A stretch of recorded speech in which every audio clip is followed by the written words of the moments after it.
شعور، حقیقت اور الہی کینوس۔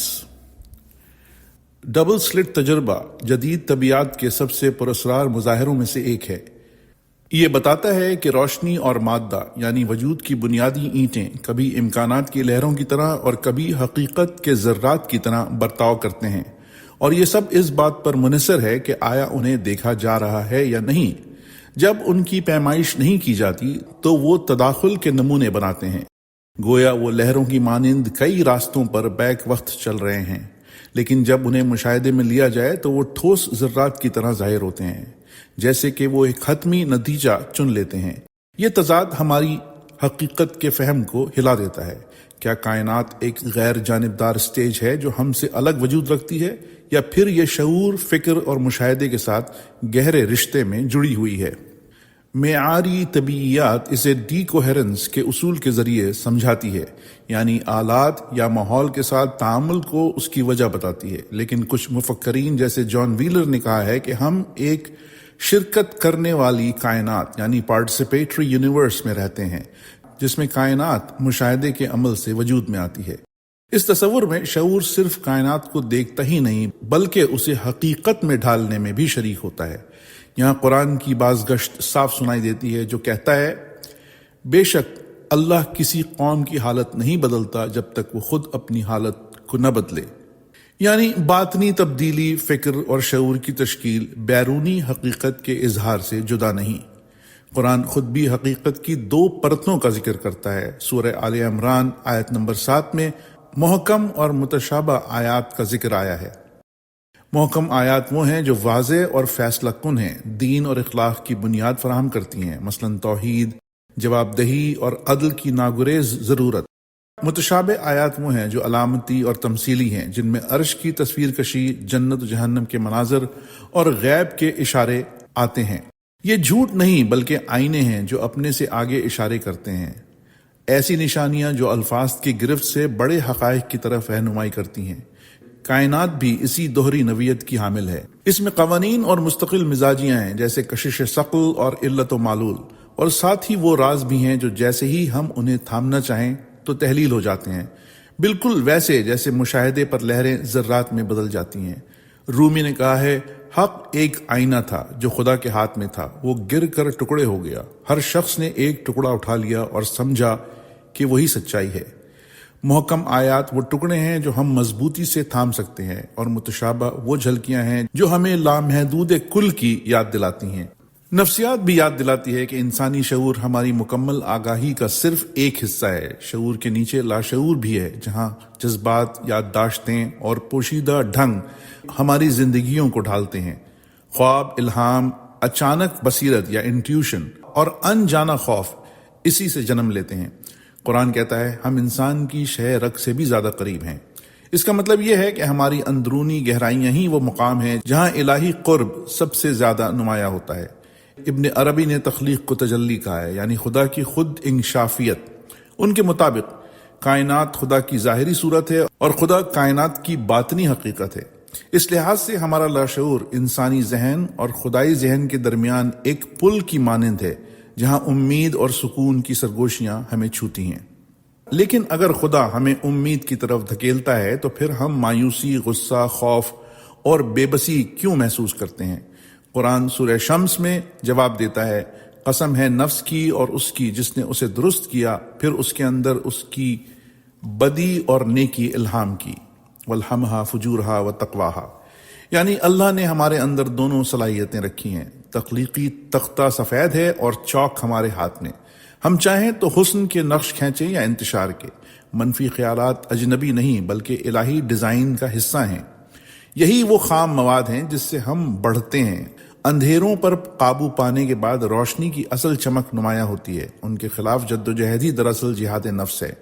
رومی فلاسفر ایپیکٹیٹس نے کہا ہے، انسان کو چیزیں پریشان نہیں کرتی بلکہ ان کے بارے میں اس کے تصورات پریشان کرتے ہیں۔ قرآن انسان کو محض تماشائی نہیں بلکہ تخلیق کا شریک بناتا ہے۔ جب خدا نے کہا، میں زمین پر خلیفہ بنانے والا ہوں، تو اس نے انسان کو ذمہ داری سونپی۔ صوفیہ نے اسے خوب سمجھا۔ حسین منصور حلاج نے کہا، میں وہ ہوں جس سے میں محبت کرتا ہوں، اور جس سے میں محبت کرتا ہوں وہ میں ہوں۔ ہم دو روحیں ہیں مگر ایک جسم میں۔ اگرچہ بہتوں نے اسے کفر کہا، لیکن حقیقت یہ تھی کہ انسان حقیقت کو ڈھالتے وقت تنہا نہیں ہوتا بلکہ خدائی مظاہر میں بھی شریک ہوتا ہے۔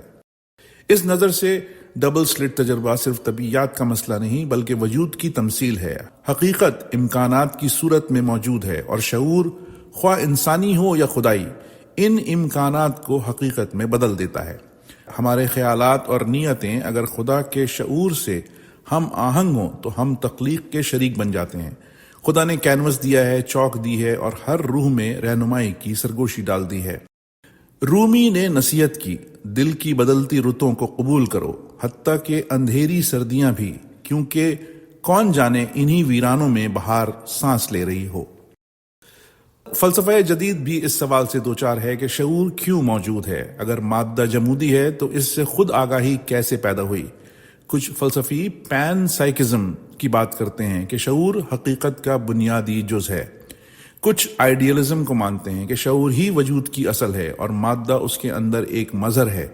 یہ سب قرآن کی اس حقیقت سے ہم آہنگ ہے کہ جو کچھ آسمانوں اور زمینوں میں ہے وہ سب اللہ ہی کا ہے۔ ابن عربی اور حلاج نے بھی یہی کہا تھا کہ کائنات خدا کی صورت ہے اور خدا کائنات کا باطن۔ اس طرح حقیقت ایک شرکت پر مبنی مظہر ہے۔ یہ جامد اسٹیج نہیں بلکہ ایک زندہ میدان ہے جہاں خدا کی مشیت اور انسانی ارادہ باہم ملتے ہیں۔ قرآن ہمیں محکم اور متشابہ کے درمیان رکھتا ہے، قطعی سچائی اور اسرار کے درمیان۔ اگر خدا کا شعور کامل ہے تو ہمارا شعور اس کی ایک جھلک ہے۔ ہمارے خیالات حقیقت کو تراشتے ہیں اور اسی عمل میں قرآن کی صدا گونجتی ہے، امید رکھو، عدل کرو اور ہم آہنگی کے خالق بنو۔ مادی علاد کہتا ہے کہ وجود بے سبب ہے اور شعور جمودی مادے سے ابھرا ہے، لیکن ڈبل سلٹ تجربہ اور جدید فلسفہ اس کو الٹ دیتے ہیں۔ اگر مادہ امکانات کی صورت میں ہے اور مشاہدہ اسے حقیقت میں بدلتا ہے تو شعور مادے سے پہلے ہے۔ قرآن اسے یوں بیان کرتا ہے، کن فیکون، ہو جا تو وہ ہو جاتا ہے۔ ابن عربی نے اسے نفس الرحمن کہا ہے، یعنی رحمان کی سانس جس سے ہر لمحہ وجود ظہور پذیر ہوتا ہے۔ الحاد کا یہ دعویٰ کہ کائنات بے سبب پیدا ہوئی سائنسی تضادات اور فکری غور و فکر کے آگے ٹوٹ جاتا ہے۔ حقیقت یہ نہیں کہ کچھ نہیں سے کچھ بن گیا، بلکہ یہ ہے کہ خیال نے وجود کو جنم دیا۔ کون سا خیال؟ جواب ہے الہی خیال جو ہماری گرفت سے باہر ہے، کن کے ذریعے جہانوں کو وجود میں لاتا ہے، اور ہمارے انسانی خیالات محدود پیمانے پر اسی عمل کی بازگشت ہیں۔ یوں حقیقت کا یہ تضاد سامنے آتا ہے، تخلیق حقیقی ہے مگر یہ خیال بھی۔ خدا بالکل ماورا ہے اور ہمارے اندر بھی۔ ہم حواس کے غلام ہیں مگر ہمارے خیالات محض عکس نہیں بلکہ تخلیقی اوزار ہیں۔ اس لیے قرآن اندرونی کیفیت پر زور دیتا ہے۔ ہمارے خیالات وہ باریک لکیریں ہیں جو تخلیق کے تختے پر کھینچی جاتی ہیں، لیکن یہاں ایک الہی تضاد ہے۔ خالق اگر خیال حقیقت ہے تو ہمارے خیالات اسی کے مشتق ہیں اور اسی پر موقوف بھی۔ قرآن کہتا ہے آنکھیں اسے دیکھ نہیں سکتی لیکن وہ سب آنکھوں کو پا لیتا ہے۔ پھر بھی قرآن ہمیں غور و فکر کی دعوت دیتا ہے کیونکہ ہمارے خیالات الہی کن کی بازگشت ہیں۔ رومی نے کہا ہے ہم باسری ہیں ہماری دھن تیری ہے، ہم پہاڑ ہیں لیکن گونج تیری ہے۔ یوں انسانی خیالات تخلیق کے آلے ہیں۔ اگر ہم امید، ایمان اور حسن کے ساتھ سوچیں تو ہم خدا کی دھن کے ہم آہنگ ہو جاتے ہیں، اور اگر ہم مایوسی اور خوف میں ڈوب جائیں تو ہم بے سرے ہو جاتے ہیں۔ آئیے اس کو ذرا اور تفصیل سے دیکھتے ہیں۔ میرے ذہن میں کچھ سوالات ہیں، اور وہ سوالات یہ ہیں کہ جب میں مر جاؤں تو میرے خیالات کا کیا ہوگا؟ کیا میری روح وہ تمام یادیں ساتھ لے جائے گی جو میں نے اس زندگی میں کمائی ہیں؟ اور اگر لے جائے گی تو پھر اس کے بعد کیا ہوگا؟ تو اس کا جواب یہ ہے کہ یقیناً ایسے ہی ہوگا۔ قرآن بار بار اس بات پر زور دیتا ہے کہ ہمارے اعمال اور اندرونی حالات کے نتائج صرف اس مادی جہان تک محدود نہیں ہیں۔ سورہ آل عمران آیت 185 میں فرمایا گیا، ہر جان موت کا ذائقہ چکھے گی اور تمہیں قیامت کے دن مکمل جزا دی جائے گی۔ جو شخص آگ سے بچ کر جنت میں داخل کیا جائے گا وہی کامیاب ہوا۔ یہ آیت ایک تسلسل کی طرف اشارہ کرتی ہے۔ ہماری اندرونی زندگی اور اعمال کے نتائج وقتی دنیا سے آگے بڑھتے ہیں، ایک ایسی حقیقت میں جو دیر پا بھی ہے اور جسمانی حدود سے آزاد بھی۔ مابعد الطبیعیات نقطہ نظر سے یہ نظریہ بالکل مناسب ہے۔ جرم یا قصور اور اطمینان قلب محض نفسیاتی کیفیتیں نہیں ہیں۔ قرآن اور صوفیانہ نقطہ نظر میں یہ توانائیاں ہیں جو روح یعنی نفس میں جذب ہیں اور تجرباتی حقیقتیں تخلیق کرنے کی صلاحیت رکھتی ہیں۔ اس لحاظ سے جنت اور جہنم صرف الہی احکام کا نتیجہ نہیں ہے، بلکہ یہ ہماری اندرونی زندگی کی تجلیات ہیں جو کسی اور جہت میں منتقل ہوتی ہیں اور بڑھتی جاتی ہیں۔ صوفی فلسفیوں نے اسے اکثر عالم مثال کے طور پر بیان کیا ہے۔ ابن عربی فرماتے ہیں کہ روح اپنے اعمال کو ایک گونج کی طرح ساتھ لے کر جاتی ہے جو اس کے تجربات کو عالم غیب میں شکل دیتے ہیں۔ اگر روح سکون اور اطمینان میں ہو تو یہ خوشی اور نعمت کے ساتھ گونجتی ہے اور لطیف جہات میں جنتی تجربہ تخلیق کرتی ہے۔ اس کے برعکس اگر جرم، کینہ یا مایوسی حل نہ ہوئی ہوں تو یہ منفی گونج پیدا کرتی ہے اور ایک ایسی حقیقت میں تکلیف کا سبب بنتی ہے جو وقتی دنیا سے زیادہ دیر پا اور مضبوط ہے۔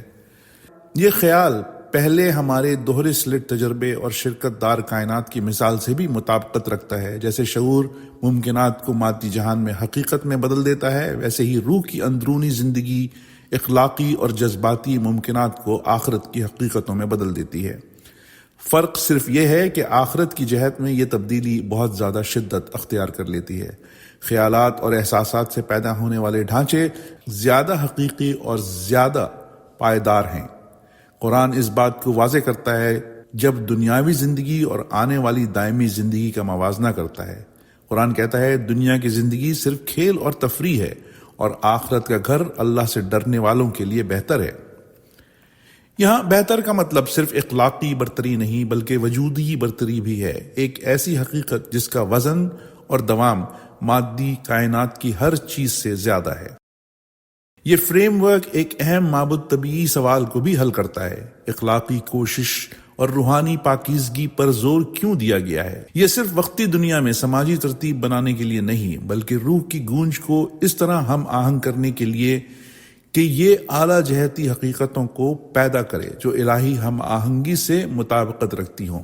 خیالات، دعائیں، پچھتاوا، اطمینان اور محبت صرف اوزار نہیں بلکہ یہ نہ صرف یہاں زندگی کے تجربات کو تشکیل دینے کے لیے ہیں بلکہ روح کے ابدی تجربے کو بھی سنوارنے کے لیے ہیں۔ لہٰذا ہاں، جنت اور جہنم صرف بیرونی طور پر لگائے جانے والی عدالتی نتائج نہیں ہیں بلکہ روح کی اندرونی ساخت کے پھیلے ہوئے نتائج بھی ہیں جو ہماری شعوری ادراک سے آگے کی حقیقتوں میں پروان چڑھتے ہیں۔ اس نقطۂ نظر سے اخلاقی تربیت اور اندرونی غور و فکر تخلیق کے اعمال ہیں، نہ صرف دنیاوی معنوں میں بلکہ اپنی ابدی حقیقت کو تخلیق کرنے کے بالکل آخری معنوں میں بھی۔